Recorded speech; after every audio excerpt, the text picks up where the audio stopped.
My dear students, this is the paper, specimen paper number 2, which is for total marks 15 and section A.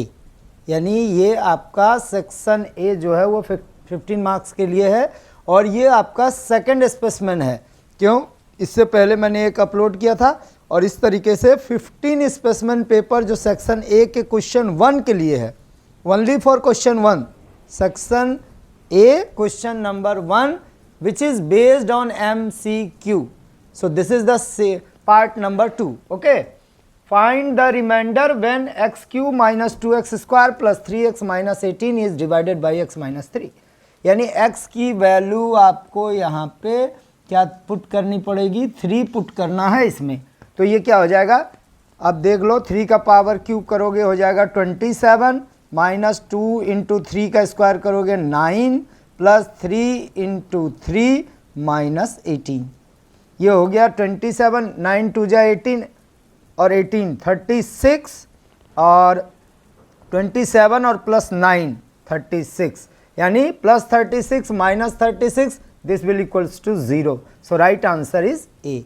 यानी जो MCQ based questions होंगे उसमें आपको वहीं पे सॉल्व करके और उसका आंसर टिक कर देना रहेगा। समझ गए? Now question number 2, find the value of a if x minus a is a factor of x cube minus ax square plus x plus 2। यानी x minus a अगर फैक्टर है, it means you have to put the value for x is equal to 1, because we know that according to the factor theorem, if there is a given divisor is given, you have to equate the value for 0। यानी अगर आपका divisor दिया हुआ है जिससे आप divide कर रहे हो उसको आप 0 करते हो और जो वैल्यू आती है उसको उसमें पुट करते हो। तो ये यहाँ पे हो जाएगी a cube minus a into a square plus a plus 2 equals to 0, because remainder is 0 in case of given that is the factor 1। तो ये हो गया a क्यूब कैंसिल, a की वैल्यू आ जाएगी -2। So right answer is A आपका -2 दिया हुआ है, राइट आंसर ये होगी। Third one, when d is greater than 0 the roots will be real and equal, 0, none, real and unequal. This is the condition based question. आप इससे related detail video में भी जा सकते हो, वहाँ भी देख सकते हो क्वाड्रेटिक इक्वेशन से रिलेटेड। और यहाँ मैं बता रहा हूँ there are 3 conditions regarding the quadratic equation. If d equals to 0 roots are real and equal, if d is greater than 0 roots are real and unequal. तो ये आपका आंसर होगा। If d is less than 0 then roots are imaginary. Okay. Question number 4, if x, 3, 12, y are in continue proportion then find the value of x and y। इसको देखने के लिए continue का rules, x upon 3 equal to 3 upon 12 equal to 12 upon y। अब इसको अगर इन सबों को एक साथ ले लो तो क्या हो जाएगा, 3 4 ज़ा 12, यानी x की वैल्यू 3/4। तो देख लो 3/4 तो यहाँ आ रहा है। अभी चेक करते हैं दूसरा वाला। अब इन दोनों को अगर करते हो 3/12 इक्वल्स टू 12 अपॉन y, 3 4 ज़ा 12, 12 4 ज़ा 48। It means first is the correct answer. Next हमारा है 3 minus 2x is greater than equal to x minus 12, x is a member of natural 1, then solution set क्या होगा इसको देख लीजिए। -2x minus x greater than equal to -12 -3, ये हो गया -3x greater than equal to -15, 3 5 जो 15, यानी x is greater than equal to 5। यानी x की वैल्यू अगर नेचुरल नंबर है तो 0 तो होगी नहीं, तो 0 वाला तो ये कैंसिल हो गया, नन ये हटा दीजिए, 0 1 नहीं होगा, नन भी नहीं होगा। तो कौन होगा, 1 2 3 4 means first 1 is the right answer. Next हमारा है question number 6, Tn term is given, then find the series of an AP। We know that if Tn term is given, you have to write the value for n regarding 1 2 3 like this। अगर इस तरह का question है तो आप n की जगह पे 1 2 3 रखना, सीरीज बन जाएगा। अगर यहाँ पे 1 रखोगे तो यहाँ भी 1, यहाँ पे 2 रखोगे तो सेकंड टर्म आएगा, 3 रखोगे तो थर्ड टर्म आएगा, तो 2 1 ज़ा 2 प्लस 4 पहला मिलेगा 6, दूसरा 2 2 ज़ा 4 प्लस 4 मिलेगा 8, तीसरा 2 3 ज़ा 6 प्लस 4 मिलेगा 10। इट मीन्स इसमें से कौन सा होगा, first one is the right answer. Okay, next question number 7, if a coin is tossed twice then the probability of 2h is. This question is based on probability. Okay, probability से रिलेटेड ये आपका question है। कह रहा है कि अगर कॉइन को टॉस करो 2 बार, एक कॉइन को 2 बार अगर टॉस करोगे यानी एक साथ, तो क्या होगा। अगर एक कॉइन को 2 बार टॉस कर रहे हो तो उसका रिजल्ट क्या आएगा। इसमें से अगर 2h के लिए बात करोगे यानी 2 बार आपका हेड क्या आएगा, कॉइन तो एक है, ऐसे केसेस में एक बार उछालेंगे तो एक ही बार हेड आएगा या तो एक बार टेल आएगा, यानी ऐसे कंडीशंस का आंसर इसमें होगा 0। ओके, नेक्स्ट है, if a pole 6 metre high cast shadow 2√3 metre long on the ground then sun's elevation. कह रहा है कि एक पोल आपका है, ये 6 मीटर का है और ये शैडो, सपोज करो लाइट इधर से तो शैडो उधर होगी, 2√3, then what is the angle of elevation, ये कितने डिग्री का बना रहा है। तो ये P है और ये आपका B है, रिलेशन चलेगा tan थीटा, तो tan theta is equal to P/B means 6/2√3, 2 3 जा 6, इसको रेशनलाइज कर दो √3 से, ये आ गया 3√3/3, 3 3 कैंसिल। अब tan में √3 किसकी वैल्यू होती है, tan 60, so right answer is A। Okay, next हमारा क्वेश्चन है, tan square theta plus 1 plus tan square theta is equal to what, sin square theta, cos square, tan square और none.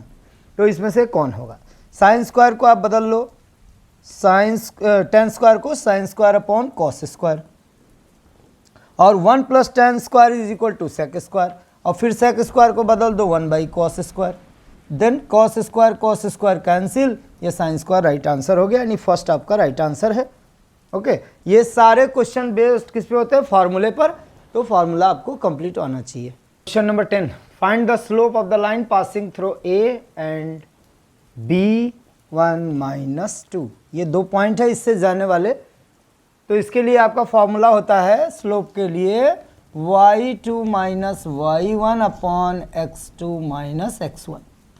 यहाँ y2 ये है और y1 ये है, यानी 2 माइनस ये हो जाएगा प्लस, अपॉन x2 हो गया आपका 1 और ये हो गया माइनस प्लस, यानी इसका राइट आंसर आ गया 5/3, means this is the right answer, पहला हो गया। क्योंकि इसके लिए फॉर्मूला क्या है, स्लोप का फॉर्मूला है for 2 lines A and B के लिए, y2 - y1 upon x2 - x1। इसमें से x1 y1 आप किसी को भी मान सकते हो, देयर इज नो कन्फ्यूजन कि आपने इसको x1 माना या इसको माने, किसी को भी आप मान सकते हो, फॉर्मूले में पुट कर देना, ये राइट आंसर आ जाएगा। The reflection of the point -70 in the origin. कह रहा है कि अगर -70 को ओरिजिन से रिफ्लेक्ट कराओगे तो कौन सा पॉइंट आएगा। रिफ्लेक्शन में already there are 3 main basic points. अगर x एक्सिस से करोगे y चेंज होगा, y एक्सिस से करोगे x चेंज होगा, और अगर ओरिजिन से करोगे तो दोनों ही चेंज होगा, both x and y will change. इसके लिए डिटेल वीडियो ऑलरेडी अपलोड है, उसके थ्रू आप जाइए, कोऑर्डिनेट ज्योमेट्री से रिलेटेड 4-5 वीडियो अपलोड है, उसमें आप डिटेल देख सकते हो। तो यहाँ पे जब दोनों चेंज होंगे तो -7 जो हो जाएगा वो हो जाएगा 7, और 0 तो चेंज होगा नहीं, क्योंकि 0 प्लस माइनस में नहीं होता, इसलिए राइट आंसर आपका B हो जाएगा 7/0।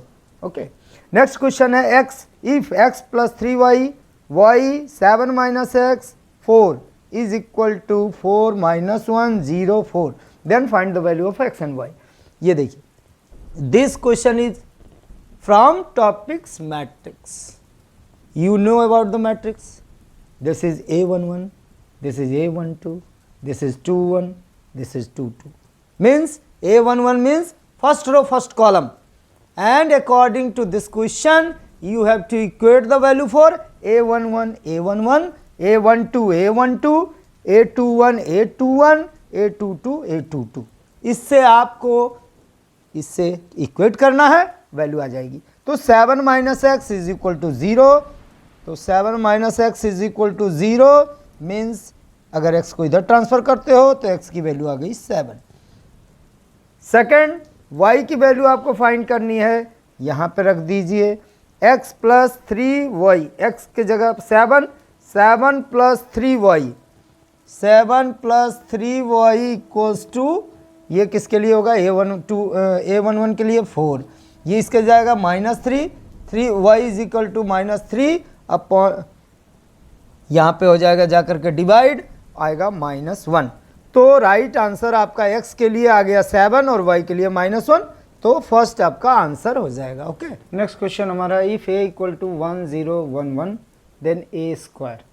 अब a स्क्वायर के लिए ये नहीं आप करोगे कि 1 का स्क्वायर 1, 0 का स्क्वायर 0, 1 का स्क्वायर 1 का स्क्वायर 1, ऐसे नहीं, इसे आप रो और कॉलम से मल्टीप्लाई करना है। 1 0 1 1, फिर इसको मल्टीप्लाई करोगे 1 0 1 1, तो रो 1 कॉलम 1, यानी 1 इंटू 1 प्लस 0 इंटू 1, फिर रो 1 से कॉलम 2, 1 इंटू 0 प्लस 0 इंटू 1, फिर रो 2 से कॉलम 1, 1 इंटू 1 प्लस 1 इंटू 1, फिर रो 2 से कॉलम 2, 1 इंटू 0 प्लस 1 इंटू 1, ये आपका आ गया 1, ये आ गया 2, ये आ गया 0 और ये आ गया 1, यानी इसका आंसर हो जाएगा 1 0 2 1।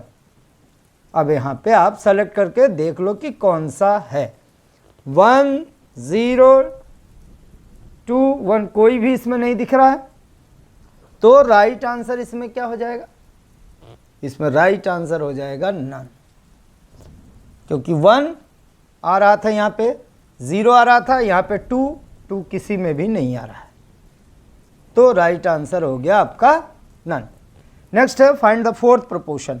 3 numbers are given and you have to find the value for fourth proportion. Detail इसके लिए आपको रेशियो और प्रोपोर्शन में जाइए, उससे रिलेटेड वीडियो है, और यहाँ पे मैं शॉर्ट में बता रहा हूँ। फोर्थ प्रोपोर्शन के लिए इसमें आप लास्ट में x मान लो, तो ये हो जाएगा 3x, यानी a b c d, a into d equal to b into c, 3x is equal to 20, now x is equal to 20/3, तो राइट आंसर ये हो गया b। Dealer A. Next question 15 जो हमारा है, this is the last question for specimen paper number 2 and section A question number 1। ये आपका question number 15 जो है लास्ट क्वेश्चन है। Dealer A is Mumbai supply goods work ₹20,000 to dealer B in Bhopal. If the rate of GST is 8%, find the value for CGST will be. कह रहा है कि ए जो है मुंबई में है और सप्लाई कर रहा है वर्क जो है गुड्स कहाँ, भोपाल में, यानी ये कौन सा केस है, इंट्रा नहीं है, इंटर स्टेट। सामान कहीं पे बन रहा है और सप्लाई किसी दूसरे स्टेट में हो रहा है। तो रेट ऑफ जीएसटी अगर दिया हुआ है ऑलरेडी, तो CGST और SGST तब उस पर चलेगा जब आपका सेम स्टेट में बन रहा है, that means intra state. Already इससे रिलेटेड वीडियो जो कि डिटेल स्टडी के लिए GST का है, उसके थ्रू आप जाइए। यानी अगर हम सेम स्टेट में बनाते हैं और सेम स्टेट में बेच रहे हैं, तब तो CGST और SGST that will divide into 2 equal parts. जो आपका GST का रेट रहेगा उसको 2 इक्वल पार्ट में डिवाइड करोगे और CGST और SGST आधा आधा हो जाएगा। लेकिन इन केस जो सामान मैन्युफैक्चर हो रहा है कहीं दूसरे स्टेट में और सेलिंग पॉइंट किसी थर्ड स्टेट में है, ऐसे कंडीशंस में there is applicable and only IGST, integrated good service and tax. तो यहाँ पे आपका कौन सा आंसर होगा कि CGST बिल्कुल नहीं मिलेगा, यानी निल होगा, इस पे IGST चलेगा। ओके।